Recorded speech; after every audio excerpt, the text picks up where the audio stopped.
ghaira an ashaban nar qad umira bihim ilan nar wa qumtu ala babin nari fa idzan amatu man dakhala an-nisa. Aku juga sempat sampai di pintu neraka, tiba-tiba yang paling banyak penghuninya perempuan. Teman-teman sekalian, saya ingin jelaskan cara memahami hadis yang Anda atau orang duga sebagai misoginis. Misoginis itu hadis yang dianggap merendahkan perempuan. Jadi begini, Nabi itu sedang memberikan informasi yang ketika kita tahu informasinya, kita bisa sikapi dengan baik. Saya kasih contoh. Ketika ada laporan menyatakan Jakarta itu yang banyak asap itu polusinya sangat tinggi, itu bukan berarti orang sedang menjelek-jelekan Jakarta, bukan, tapi memberitahu supaya kita memperbaiki sehingga kualitas udara Jakarta tidak lagi polusi. Kira-kira begitu. Saya kasih contoh lagi. Rata-rata tinggi orang Indonesia itu 163, pendek. Anda dan saya pendek. Rata-rata orang Jepang sekarang 170, di mana tahun 1950 rata-rata mereka 162. Ini datanya kalau nggak presisi Anda tanya sama AI saja, tapi kayaknya sih presisi. Artinya bahwa ketika dibilang orang Indonesia itu pendek-pendek, itu bukan kita menjelek-jelekan Indonesia, supaya kita tahu kondisi realita lalu kita sikapi. Kenapa sih orang di Belanda, saya pernah ke Volendam kalau nggak salah di Belanda teman-teman, di sana itu ada patung orang Belanda yang konon katanya orang-orang Belanda tuh tingginya segitu, dan ternyata saya lebih tinggi dari patung itu. Patungnya lagi duduk, tapi kan saya bisa duduk di sampingnya, tinggian saya. Dan ternyata sekarang Belanda tinggi-tinggi, sekitar 170 ke atas rata-ratanya. Kenapa? Pertama, kualitas makanan mereka sehat. Yang kedua, udaranya bagus. Yang ketiga, mereka punya mental jalan kaki dan naik sepeda.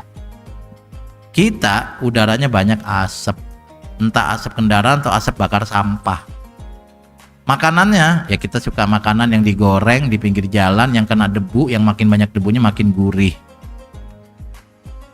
Lalu masalah aktivitas gitu, jalan dan seterusnya. Orang kayak Anda mau beli sabun ke Indomaret, Alfamaret juga naik motor. Apalagi berpikir kantornya di mana, 20 kilo naik sepeda. Lah itu cuma 200 meter aja Anda naik motor kok.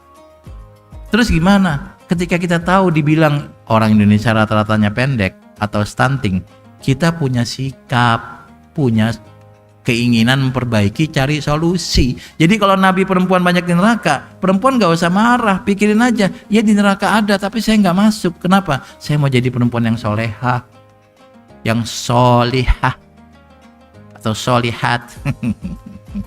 Jadi Anda jangan bilang kok Nabi bilang perempuan di neraka. Lah, Nabi menceritakan kok supaya Anda mikir, kita siap-siap. Artinya kalau Anda perempuan, beramalah yang baik, memiliki karakter yang baik. Kalau Anda laki-laki, didiklah anak Anda yang perempuan supaya nanti menjadi perempuan yang hebat, yang solihat, nggak usah masuk neraka.